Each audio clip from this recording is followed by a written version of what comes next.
গাড়িতে বলবি না এখানে দাঁড়া, আমরা যেখানে সেখানে থাকবি।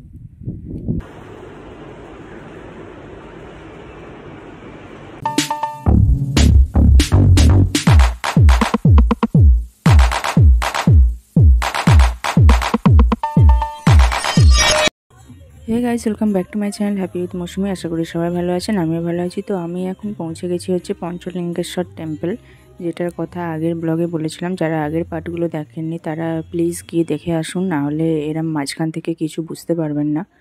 তো পঞ্চলিঙ্গেশ্বর টেম্পল এটা বালাসোরে অবস্থিত। আপনারা যদি বেড়াতে আসেন তাহলে অবশ্যই এটা এক্সপ্লোর করবেন। আর ঠিক পাহাড়ের উপরে অবস্থিত, আর ঝর্ণার মধ্যে 5টা লিঙ্গ থাকে। তো যাওয়ার পথটা একটু কঠিন, অনেকটা উপরে চড়াই উতরাই আছে।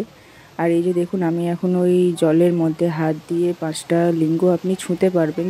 আর ওখানে একজন বসে থাকেন, তিনি বলে দেবেন যে কোথায় কোথায় পা রেখে আপনি ওটাকে অনুভব করতে পারবেন। তো আমি 5টা তো ছুঁতে পারিনি, মোটামুটি 3টে মতো আমার হাত লেগেছিল, কারণ ভয়ও লাগছিল।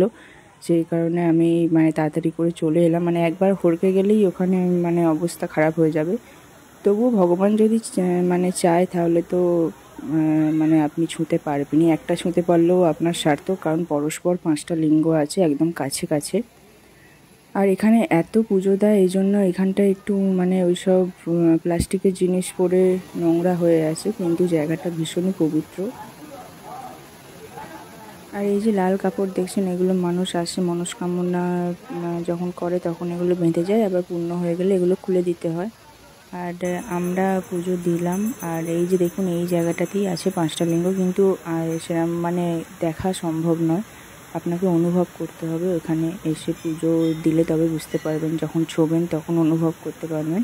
তো এটাই আলাদা একটা বিশেষত্ব পঞ্চলিঙ্গেশ্বরের। আর নিচে আসার পরে এখানটা যে ঝর্ণাটা আর কি ওই পঞ্চলিঙ্গেশ্বর 5টা লিঙ্গের মাথা ছুঁয়ে আসছে, সেই ঝর্ণার জলটাই এখানে থিতিয়ে যায় একটু। তো এখানটায় ভালো ফটো সেশন করা যাবে, আপনি এখানে বসতেও পারেন, এখানে বসার জায়গাও করা আছে।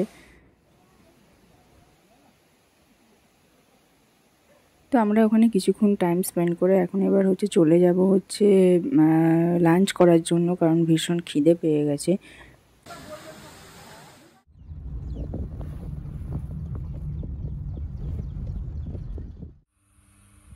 তো অনেকটা যেহেতু বেলা হয়ে গেছিলো, তাই লাঞ্চ করার জন্য কোথাও যেখানেই যাচ্ছিলাম খাবার প্রায় শেষ, তাই অবশেষে একটা ধাবায় আসলাম। এখানে খাবার লাঞ্চ করার জন্য অ্যাভেলেবেল ছিল।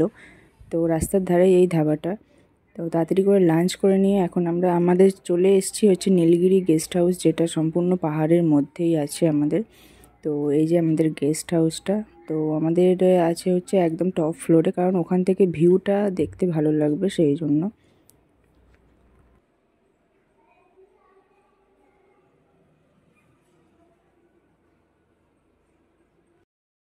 আমি এখন যাচ্ছি উপরে, কারণ লাগেজ ফাগেজগুলো রেখে শুনলাম ওই নীলগিরির হিল টপ পর্যন্ত যাওয়া যায়, কিন্তু ওখানে সবাইকে যেতে অ্যালাউ করে না।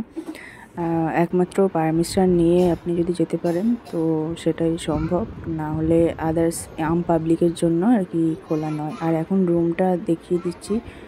দেখুন, এটা আমাদের রুম। এখানে কুট্টু টেলিফোন পেয়ে কথা বলে যাচ্ছে। এখানেও সেই একই প্যাটার্ন আছে, 2টো সিঙ্গেল বেড, যেটা আমরা আগে বলেছিলাম বলে এখানে জোড়া লাগানো আছে। দুদিকে 2টো টেবিল, এখানে ল্যাম্প লাগানো আছে। আর এইদিকে টিভি আছে। আর এখানে একটু ডাইনিং স্পেস মতো আছে, এইদিকে কাবার্ড মতো আছে, আর এটা ড্রেসিং টেবিল। আর কাবার্ডের প্যাটার্নগুলো একই, যেরকম হয় আর কি, আগেও দেখিয়েছি, তো সেরকম একই টাইপের প্যাটার্ন।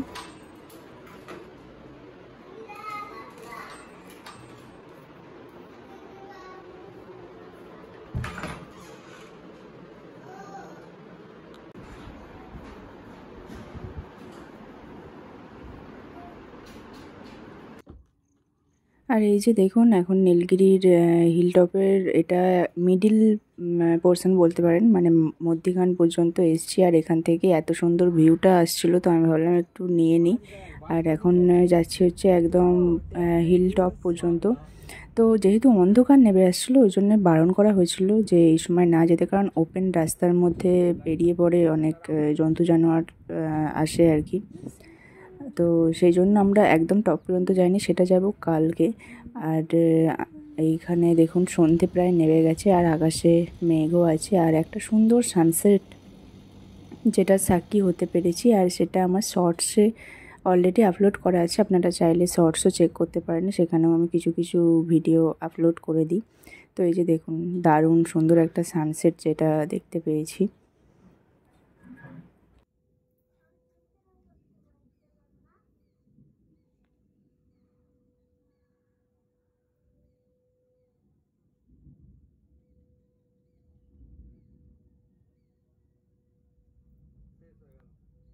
তো এরপর রুমে চলে এসেছি, ভীষণ টায়ার্ড হয়ে যাওয়ার কারণে মানে কোমরে ভীষণ পেন হচ্ছিল, মানে একটুও সেই সকাল থেকে শোয়া হয়নি। আমি আর থাকতে না পেরে একটু মানে শুয়ে পড়েছি আর কি।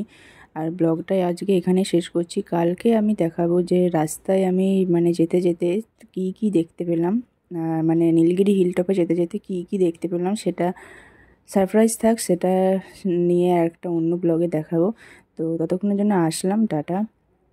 যারা পুরনো আছেন লাইক শেয়ার কমেন্ট করবেন, নতুন যারা আছেন তাদের যদি ভালো লাগে চ্যানেলটি সাবস্ক্রাইব করে পাশে থাকবেন। আর এগুলো কিছু পঞ্চলিঙ্গেশ্বরের ওখানে তোলা ছবি, সেগুলো আমি শেয়ার করলাম, যেগুলো আমি সব ব্লগে শেয়ার করে থাকি। তো আসলাম, টাটা।